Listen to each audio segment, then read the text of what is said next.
Good morning, members of Parliament, sports staff, radio listeners, TV viewers, and members of the media. Welcome to this meeting of the Committee for Constitutional Affairs and Decolonization, number 6 of today, Tuesday, June 21st, 2022. A special welcome to Mr. Renate Bryson and Mr. Denisio Bryson of the Pro Soualiga Foundation, present here today. We have established a quorum of 7 members. Please stand for a moment of silence.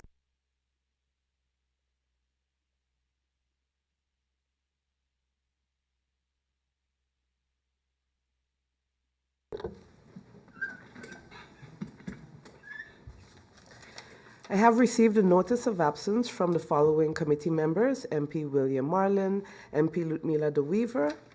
Are there any notifications from the floor? MP George Pantaflet, you have the floor. Good morning, Madam Chair. Good morning to my colleagues of the committee. Of course, good morning to our guests from the Pro Soualiga Foundation and also those that are following and viewing. Madam Chair, I just want to take this opportunity to congratulate the 18 students from the USM who celebrated their graduation on June the 18th. I believe it's very important that education is one of the most important things for us as persons, and I think it's important that we continue to allow these things to take place or create the environment and institution for our youth and also those not even younger people, all the ones also to study and advance themselves. So congratulations, and I look forward to many more graduations. Thank you very much, Madam Chair. Thank you, MP Pantaflet. I would like to also join you too in congratulating all those students who graduated from USM this weekend. I know they've worked extremely hard, especially during COVID as well. So congratulations to them and their families. If there are no other notifications from the floor, the agenda points for this committee meeting are the Pro Soualiga Foundation updates on their activities and questions, to the furtherance of the motion of November 5th, 2020, 3, the engagement agreement with Mr. Peter Choharis, and 4, the petition. These agenda points were requested by MP S.A. Wescot-Williams and also to the Pro Soualiga Foundation. We go over to agenda point 1.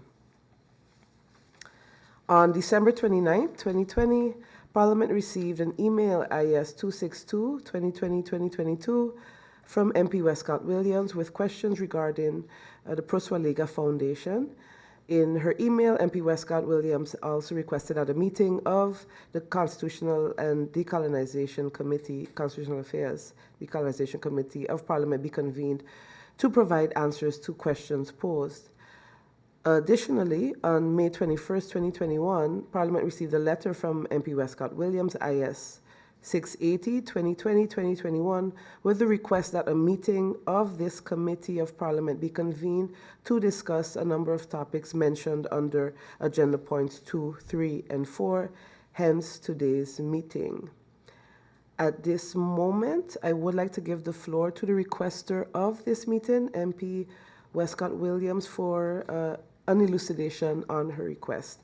MP Wescot-Williams, you have the floor. Thank you, Madam Chair Lady, and a very good morning to you, a good morning to our Secretary General, my colleagues in Parliament, a good morning to the representatives of Pro Soualiga Foundation, and a word of welcome. A good morning to all tuned in to this committee meeting of Parliament. Madam Chair Lady, thank you for highlighting the request that led to this meeting. And indeed, the first request goes back to December 2020.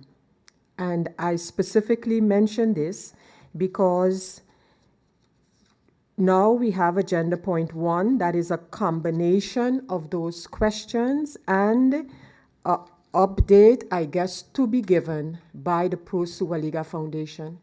I want to make it clear that the update from the Pro Soualiga Foundation is one that I guess the foundation has offered you, Madam Chair Lady, to do. However, my focus was on the questions, as I posed them about 18 months ago in December of 2020. And those questions, I don't know in how far Pro Soualiga is able to to provide answers to my questions. My questions were directed to what I want to call the leadership of Parliament, the Presidium, the leadership of this committee.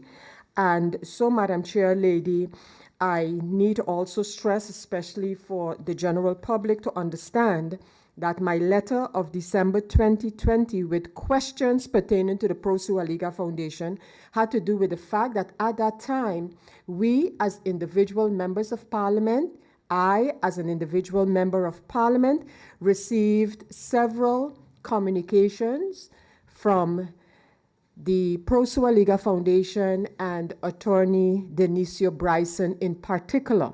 So my question to this committee and to Parliament was, what do I do as a member of Parliament with these different advices, proposals, propositions, you name it?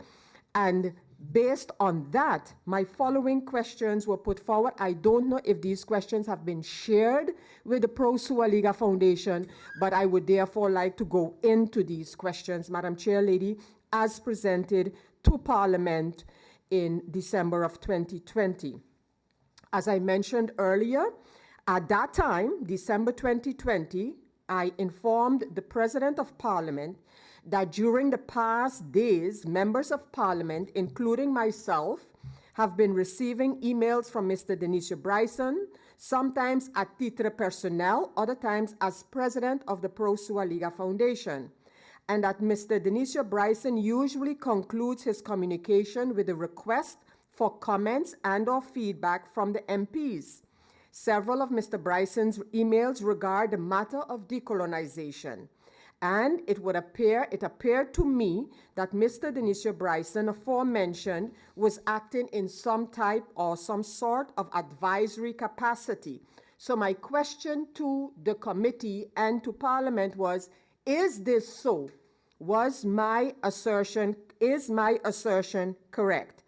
And if Mr. Bryson was providing Parliament with these proposals and communications as part of some or in some type of advisory capacity, I wondered if this relationship had anything to do with Parliament's motion of November the 5th, 2020, number 1. We would recall, Madam Chair Lady, that point 3 of this motion read, and I quote, "The Parliament of St. Martin endorses the initiative and legal actions of Foundation Pro-Soualiga related to the decolonization of the former Netherlands Antilles, as well as the private initiative in Curaçao with a comparable objective." That last part I took verbatim from the motion of November 5th, 2020. So I continued my questions in December of 2020, and I asked, has this decision, the decision as taken in the motion of November 5th, 2020, been communicated to the Pro-Soualiga Foundation in any formal way? If so, what was communicated to the Foundation based on the motion? What rights, if any, can Pro-Soualiga Foundation derive from the motion of November 5th, 2020? Will these exchanges and the documentation that we individually received from the Pro-Soualiga Foundation, we being members of Parliament, become part of Parliament's official records? Is there any payment to the Foundation involved based on the motion of November 2020? If so, what are these? Does Parliament foresee any cost, any other cost involved with the endorsement of the initiative and legal actions of the Foundation? If so, what are these projected costs? And finally, I ask in my letter of December 2020, have any payments been made in connection with the endorsement of the Foundation's initiative and legal actions as per the motion of November 5th, 2020? If so, how much and for what? And then I concluded, Madam Chair Lady, by asking that, ironically, an urgent meeting of the Constitutional and Decolonization Committee of Parliament be convened to provide answers to the above questions as I pose them. Madam Chair Lady, as you indicated during the introduction of this meeting, this is not all that I would like this committee to address. I also have a request for a meeting in which I want to discuss the engagement agreement with Mr. Peter Choharis, the petition filed by Mr. Peter Choharis on behalf of the Parliament of St. Martin, and the furtherance of the motion of November the 5th, 2020. Madam Chair Lady, again, I don't know what part of my questions can be answered by the Pro-Soualiga Foundation, but I would like those answers to be provided by the Parliament and those who have been engaged in the negotiations/communications with Pro-Soualiga Foundation. Madam Chair Lady, I thank you. Thank you, MP Wescot-Williams. Indeed, your request was quite some time ago. Much has happened since then. Your questions were also mostly posed to Parliament, and in doing so, Parliament, those that supported the motion, or is it the Presidium? I guess those are questions that can be discussed further as we go on in this meeting. I don't think that's an issue. What I would like to do now then is give the floor to Pro-Soualiga, and I will confer with them about your questions, those that they may or may not be able to answer. But there is a presentation, so I would like to give the floor to Pro-Soualiga for their presentation.